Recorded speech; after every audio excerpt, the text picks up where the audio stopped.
Putin से बचने का सिर्फ एक ही रास्ता है। अमेरिका बहुत बड़ी संख्या में पैट्रियट मिसाइल यूक्रेन भेजने को तैयार है, लेकिन ऐन वक्त पर जर्मनी से जेलेंस्की के लिए बहुत बुरी खबर आई है। जर्मनी ने अपना वो हथियार यूक्रेन को देने से मना कर दिया है जिसकी बदौलत जेलेंस्की रूस पर बहुत बड़ा हमला करने का प्लान बना चुके हैं। ये रिपोर्ट देखिए।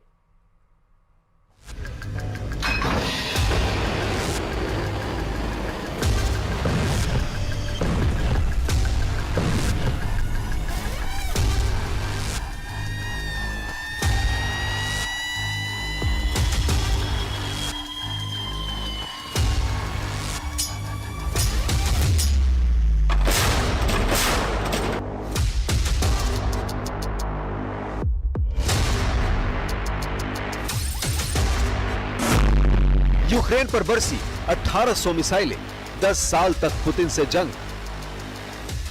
अगर 3.5 साल बाद भी रूस यूक्रेन जंग कम होने के बजाय तेज हो रही है, तो इसका मतलब साफ है कि रूस के खिलाफ अमेरिका और नेटो देश बड़ी जंग की तैयारी में जुट गए हैं। यूक्रेन पर पिछले कुछ हफ्तों में ही 1800 से ज्यादा मिसाइलें रूस की तरफ से दागी जा चुकी हैं। पिछले कुछ हफ्तों में यूक्रेन पर 1500 से ज्यादा हवाई हमले हो चुके हैं और ऐसे हालात में अब अमेरिका के साथ जर्मनी, फ्रांस, ब्रिटेन यूक्रेन को बचाने के लिए एड़ी चोटी का जोर लगा रहे हैं। राष्ट्रपति ट्रंप के सामने सबसे बड़ी चुनौती यह है कि पुतिन को वो कंट्रोल नहीं कर पाए हैं, जबकि पुतिन यूक्रेन में अपने लक्ष्य को लेकर पूरी तरह से कॉन्फिडेंट हैं कि वो यूक्रेन के इलाकों पर कब्जा कर लेंगे। कुल मिलाकर इस वक्त जहां रूसी जनरल यूक्रेन में घुसकर इलाकों को चेक कर रहे हैं, तो वहीं दूसरी तरफ अमेरिका अपने घातक हथियार नेटो देशों को बेचने में जुट गया है। 50 से ज्यादा F-35 जेट की डिमांड अमेरिका भेजी जा चुकी है।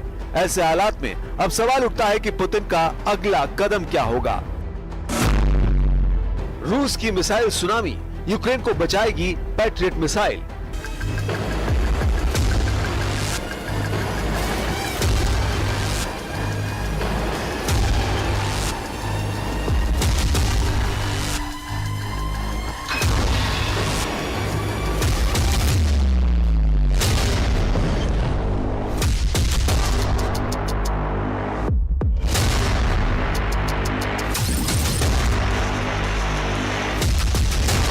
यूक्रेन और रूस के बीच चल रहे संघर्ष ने एक और खतरनाक मोड़ ले लिया है। 13 जुलाई को यूक्रेनी राष्ट्रपति वोलोदिमीर जेलेंस्की ने रूस द्वारा किए गए ताजे हमले को खौफनाक बताते हुए इसे पुतिन का शैतानी हमला करार दिया है। 9 जुलाई को ही रूस ने एक दिन में 728 शाहिद ड्रोन हमले यूक्रेन पर किए थे। इसके अलावा रूस ने इस्कंदर और किंजल मिसाइलों का भी जमकर इस्तेमाल किया। जेलेंस्की के मुताबिक रूस का उद्देश्य केवल यूक्रेन की हवाई सुरक्षा प्रणाली को कमजोर करना नहीं, बल्कि बड़े शहरों की सुरक्षा को भी भेदना है। एक दिन में 1000 से अधिक ड्रोन यूक्रेन पर छोड़े गए, जिसके सामने यूक्रेन का एयर डिफेंस सिस्टम नाकाम साबित हो गया। इसी को देखते हुए ट्रंप सरकार ने यूक्रेन को पैट्रियट मिसाइल सिस्टम देने का मन बना लिया है। जर्मनी ने कहा कि यूक्रेन के लिए पैट्रियट वायु रक्षा प्रणालियों की बिक्री पर वॉशिंगटन से बहुत सकारात्मक संकेत मिले हैं। वहीं राष्ट्रपति डोनाल्ड ट्रंप ने कहा है कि वो यूक्रेन को पैट्रियट वायु रक्षा मिसाइलें भेजेंगे और यूक्रेन की रक्षा के लिए इनकी सख्त जरूरत है, क्योंकि रूसी राष्ट्रपति व्लादिमीर पुतिन बातें तो अच्छी करते हैं, लेकिन शाम को सब पर बमबारी कर देते हैं। अमेरिकी राष्ट्रपति ने कीव भेजे जाने वाले पैट्रियट मिसाइलों की संख्या तो नहीं बताई, लेकिन कहा कि यूरोपीय यूनियन अमेरिका को पैट्रियट वायु रक्षा प्रणालियों की भरपाई करेगा। ट्रंप का दावा कि पैट्रियट मिसाइल यूक्रेन को मिलेगी और इसका 100% भुगतान यूरोपीय यूनियन करेंगे। ट्रंप ने कहा, हम ऐसा ही चाहते हैं।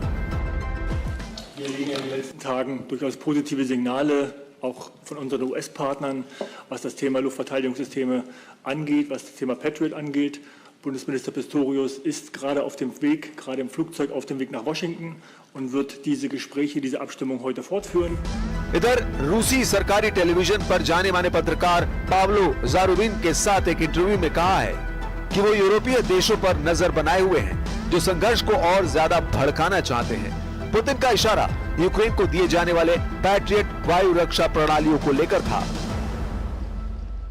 We will send them Patriots, which they desperately need, because Putin really surprised a lot of people He talks nice and then he bombs everybody in the evening.